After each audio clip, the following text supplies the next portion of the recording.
Salut tout le monde, on se retrouve aujourd'hui pour une vidéo qui va décoller plus vite que l'éclair. Ouais, attachez vos ceintures, on va parler d'avions. Mais pas n'importe lesquels, hein? On va parler de ceux qui ont franchi le mur du son, ceux qui ont fait rêver des générations entières, les avions supersoniques. Bienvenue à notre vidéo sur la guerre des avions supersoniques. D'un côté, on a le champion de l'Ouest, le fleuron franco-britannique, le Concorde. Classe, élégant, rapide comme l'éclair. De l'autre côté du rideau de fer, on a la réponse de l'Est, le Challenger soviétique, le Tupolev Tu-144. Imposant, puissant, un vrai titan des airs. Alors, qui va remporter ce duel au sommet? Qui mérite le titre de roi du ciel? On va décortiquer ensemble le Concorde et le Tupolev 144 pour essayer de départager ces deux monstres de technologie. Bon, on commence direct avec une légende, le Concorde. Développé main dans la main par la France et le Royaume-Uni, ces bijoux de technologie, c'est un peu le symbole des années 60 dorées, l'époque où tout semblait possible. Imaginez, vous êtes en 1976, vous montez à bord de cet avion élégant, et hop, en moins de 4 heures, vous voilà à New York depuis Paris. Le rêve. Et le Concorde, ce n'est pas que de la vitesse. C'est aussi un design iconique, reconnaissable entre mille, avec son nez incliné et ses ailes delta. Un vrai chef-d'œuvre d'aérodynamisme. Et à l'intérieur, c'était le grand luxe. Cabine spacieuse, sièges en cuir, service impeccable, champagne à volonté. Voyager en Concorde, c'était une expérience unique, réservée à une élite. Mais bon, le luxe a un prix, et le billet pour un vol supersonique, c'était hors de prix. En plus de ça, le Concorde était un avion assez gourmand en kérosène, ce qui posait quelques soucis écologiques. Et puis, il y a eu le drame du 25 juillet 2000.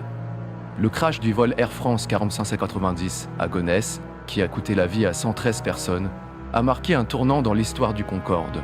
Cet accident, le seul de la carrière commerciale de l'avion, a terni son image et a remis en question sa sécurité. Malgré tout, le Concorde reste une prouesse technologique incroyable. Il a repoussé les limites de l'aviation et a inspiré des générations d'ingénieurs. C'est un symbole de l'ambition et du savoir-faire franco-britannique.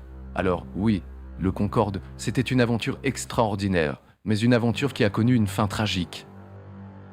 Avant de continuer, nous voulons vous inviter à liker la vidéo et à vous abonner sur notre chaîne pour nous soutenir et ne plus rater nos futures aventures aériennes. Ceci étant dit, on traverse le rideau de fer pour rencontrer le rival du Concorde, le Tupolev Tu-144, surnommé le Concordski par les Occidentaux. Alors oui, à première vue, on peut dire qu'il y a une certaine ressemblance avec le Concorde. Certains diront même que les Soviétiques se sont inspirés de leurs voisins européens. Mais bon, le Tu-144, ce n'est pas qu'une simple copie. C'est un avion qui a été conçu avec des contraintes et des objectifs différents.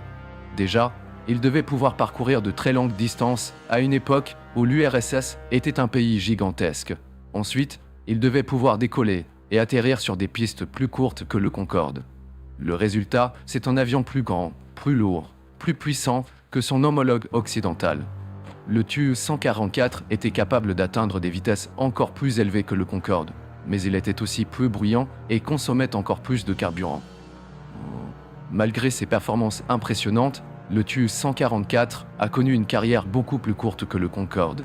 Il a été victime de problèmes techniques, d'accidents et surtout de l'effondrement de l'URSS.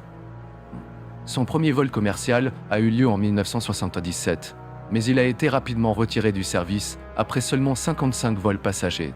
Trop cher, trop gourmand en carburant, trop risqué. Le Tu-144 n'a jamais vraiment réussi à trouver sa place dans le ciel soviétique. Aujourd'hui, il ne reste que quelques exemplaires du Tu-144 conservés dans des musées. Un destin un peu triste pour cet avion qui était pourtant une prouesse technologique. Voilà, c'est la fin de notre voyage à Mach 2. J'espère que vous avez aimé découvrir ces deux avions de légende. Le Concorde et le Tu-144, c'est un peu comme deux frères ennemis, deux visions différentes du rêve supersonique. D'un côté, on a le champion de l'Ouest, symbole d'élégance et de technologie de pointe. De l'autre, le Challenger de l'Est, puissant et imposant, mais au destin tragique. Alors, qui est le vainqueur de ce duel au sommet? À vous de me le dire dans les commentaires.